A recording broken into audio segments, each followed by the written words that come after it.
করতেছে বেটা ছাত্রদের সাথে প্রকাশ্যে ওই দিন বিজয়ের পতাকা ছাত্রদের সাথে যিনি উড়াইছিলেন, তুমি সেদিন কোথায় ছিলে?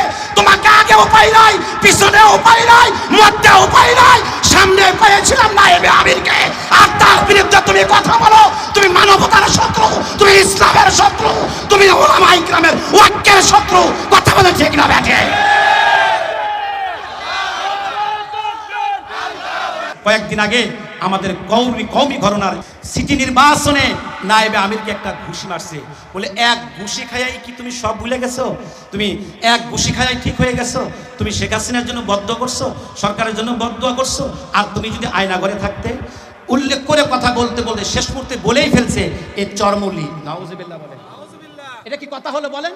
এটা একজন আলেমের কথা হলো?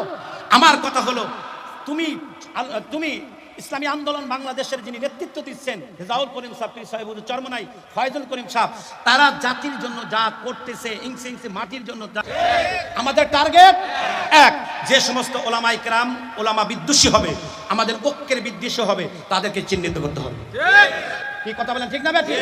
সে কওমি আকীদার হোক, দেওবন্দির আকীদা হোক, আর যে আকীদারই হোক, যে ঐক্যের শত্রু সে আমাদের শত্রু, যে ঐক্যের শত্রু সে দেশের শত্রু। আজকে দুঃখ লাগে, আশ্চর্য লাগে, বাংলাদেশে আমি যতটুকু জানি ইসলামিক দলগুলি যতই আছে, সত্য যেটা, দুইটা দল ইসলামিক দল বড় পাওয়ার পার্টি, বড় উল্লেখযোগ্য পরিচিত, সেটা হলো বাংলাদেশ জামাত ইসলাম, আর একটা দল আছে ইসলামী আন্দোলন বাংলাদেশ, যেটা সত্য আমি সেটাই বলতেছি। আর অন ইসলামিক অরাজনৈতিক দল হিসেবে পরিচিত হেফাজতে ইসলাম, আর অন্যান্য ইসলামী সংগঠন কিন্তু আছে।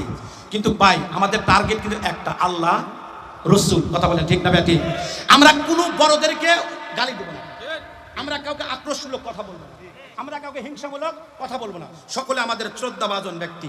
কিন্তু দুঃখ লাগে আজকে জাতির খুনে খুনে ইঞ্চি ইঞ্চি মাটিতে যারা ঘুরে বেড়াইতেছে, আমার কাছে খুব লাগে সিনার মধ্যে, যারা বাড়ি ছাড়া, ঘর ছাড়া, যারা সংসার ছাড়া, সবকিছু ছেড়ে আমাদের নায়েবে আমির হুজুর মহোদয় মানুষের ধারে ধারে ঘুরে, আমার একটা দুঃখ লাগছে।